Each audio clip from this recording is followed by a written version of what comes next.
Assalamualaikum warahmatullahi wabarakatuh. Alhamdulillahirabbil alamin wa bihi nasta'in ala umurid dunya waddin. Wassalatu wassalamu asyrafil anbiya'i wal mursalin sayyidina Muhammad wa ala alihi wa sahbihi ajmain, amma ba'du. Ucapkan terima kasih kepada kawan-kawan yang telah hadir pada tempat yang mulia ini. Puji syukur marilah kita panjatkan kehadirat Allah Subhanahu wa taala atas limpahan rahmat, taufik dan hidayahnya lah sehingga kita dapat berkumpul pada hari ini.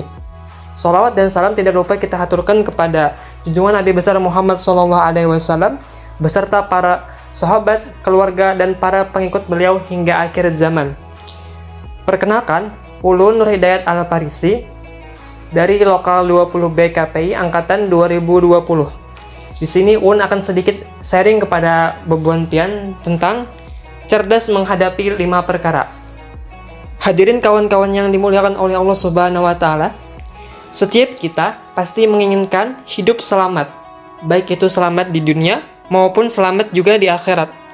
Tapi bagaimanakah caranya? Allah Subhanahu wa taala telah memberikan kita waktu selama 24 jam dalam sehari semalam.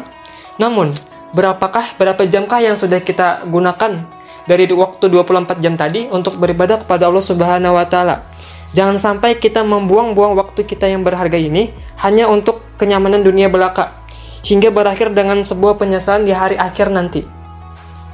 Hadirin sekalian, waktu seseorang di dunia ini sangatlah berharga. Siapa aja, apapun profesinya dan dimanapun dia berada, jika dia tidak bisa memelihara dan memanfaatkan waktu dengan sebaik-baiknya, maka dia termasuk orang-orang yang merugi. Hal ini tercantum dalam surah Al-Asr yang berbunyi, Bismillahirrahmanirrahim, wal asr innal insana lafi khusr illal ladzina amanu wa amilus solihati wa tawasaw bil haqqi wa tawasaw bis sabr. Yang artinya, demi masa, sesungguhnya manusia itu benar-benar dalam kerugian kecuali orang-orang yang beriman dan beramal soleh serta saling menasihati untuk kebenaran dan kesabaran. Dalam kehidupan di dunia ini, kita dihadapkan atas 5 perkara. Dari 5 perkara tersebut, maka diperlukan kecerdasan untuk memanfaatkan waktu yang ada. Diriwayatkan oleh sahabat Abdullah ibnu Abbas radhiyallahu an bahwa baginda Nabi Muhammad SAW bersabda, Bismillahirrahmanirrahim, Ightanim qamsan qabla qamsin, syababaka qabla haramika, wasihataka qabla saqamika, wa ginaka qabla faqrika, wa firagaka qabla syughlika, wa hayataka qabla mautika. Yang artinya, manfaatkanlah 5 perkara sebelum datang 5 perkara, yakni masa mudamu sebelum datang masa tuamu, masa sehatmu sebelum masa sakitmu, masa kayamu sebelum masa fakirmu, waktu luangmu sebelum waktu sibukmu, dan masa hidupmu sebelum datang kematianmu. Yang pertama adalah masa mudamu sebelum masa tuamu. Artinya, gunakanlah waktu masa muda kita untuk berbuat taat kepada Allah Subhanahu wa taala sebelum datang masa tua. Jangan sampai kita menyesal di kemudian hari karena telah melalaikan perintah Allah Subhanahu wa taala. Mari para pemuda, mari kita gunakan waktu masa muda kita nih untuk beribadah kepada Allah. Jangan sampai kita menunggu tua baru beribadah. Jangan sampai menunggu tua kita baru tobat. Kita didik diri kita pada masa muda ini untuk selalu beribadah kepada Allah Subhanahu wa taala. Karena dengan didikan tersebut maka akan melahirkan sebuah kebiasaan-kebiasaan yang baik dan terus-menerus hingga masa tua nanti. Mari kita gunakan masa tua untuk memetik amal ibadah yang telah kita tanam sejak masa muda itu.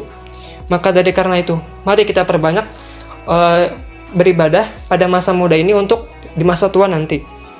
Kemudian yang kedua yakni masa sehatmu sebelum masa sakitmu. Artinya kita manfaatkan waktu masa sehat kita dengan berbagai amal soleh sebelum datangnya penyakit yang menghalangi kita untuk beribadah kepada Allah. Saat sakit, seseorang merasa lemah dan tidak berdaya untuk beramal karena penderitaan yang dirasakan dan sibuk mencari pengobatan dan penyembuhan.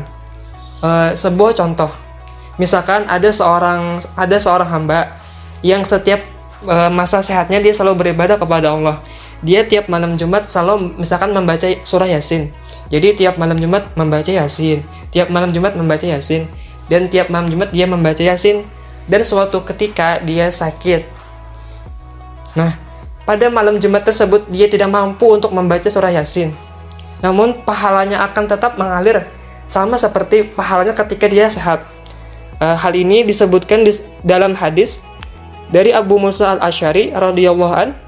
Ia berkata, Rasulullah SAW bersabda, apabila seorang hamba sakit atau sedang safar, maka ditulis untuknya amalan yang biasa dia kerjakan di saat masih sehat dan tidak berpergian.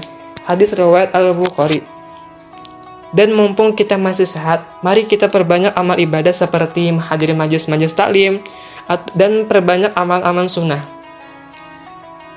Pasti akan ada masa tua kita nih yang akan menghalangi kita dalam beribadah. Contohnya ketika kita ingin sembahyang wajib, namun pas bangkit dari sujud, lutut kita terasa sakit atau yang disebut dengan penyakit asam urat.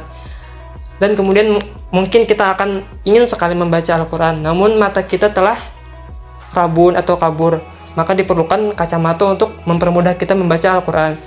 Yang ketiga yakni masa kayamu sebelum datang masa fakirmu. Artinya kita manfaatkan harta yang kita miliki untuk berbagai keperluan sedekah untuk orang lain, untuk sesama kita. Contohnya seperti bersedekah untuk pembangunan masjid, ataupun bersedekah kepada anak-anak yatim dan lain sebagainya. Yang pasti berapapun nominal yang kita sedekahkan, asalkan dengan niat dan ikhlas dan terus menerus bersedekah karena Allah Subhanahu wa taala, maka pahalanya akan jauh lebih besar dari orang yang bersedekah 1 juta namun 5 tahun sekali.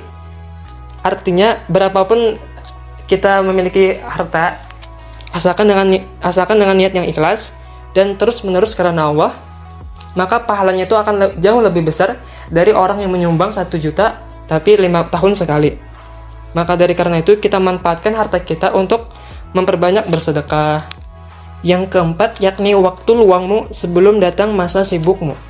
Artinya, mari kita sibukkan diri kita dengan berbagai kebaikan dan ketaatan di waktu luang sebelum datangnya masa sibuk kita. Contohnya seperti menikah, ataupun mengurus lahiran anak, mencari rezeki, dan kesibukan-kesibukan lainnya. Jangan sampai, contoh ada teman kita yang mengajak kita kepada kebaikan, 4 kali ke majelis ya. Namun kita jawab dengan lagi haurna aja, kayaknya aja gini ya. Padahal kita tahu kehidupan di dunia ini hanya sementara dan kehidupan yang kekal hanya ada di akhirat. Maka dari karena itu kita manfaatkan waktu luang kita untuk beribadah kepada Allah Subhanahu wa taala. Yang kelima yakni masa hidupmu sebelum datangnya masa kematianmu. Artinya kita manfaatkan waktu masa hidup kita untuk beramal yang hidup di dunia ini sebelum datangnya kematian. Mumpung kita masih hidup, maka perbanyaklah amal ibadah.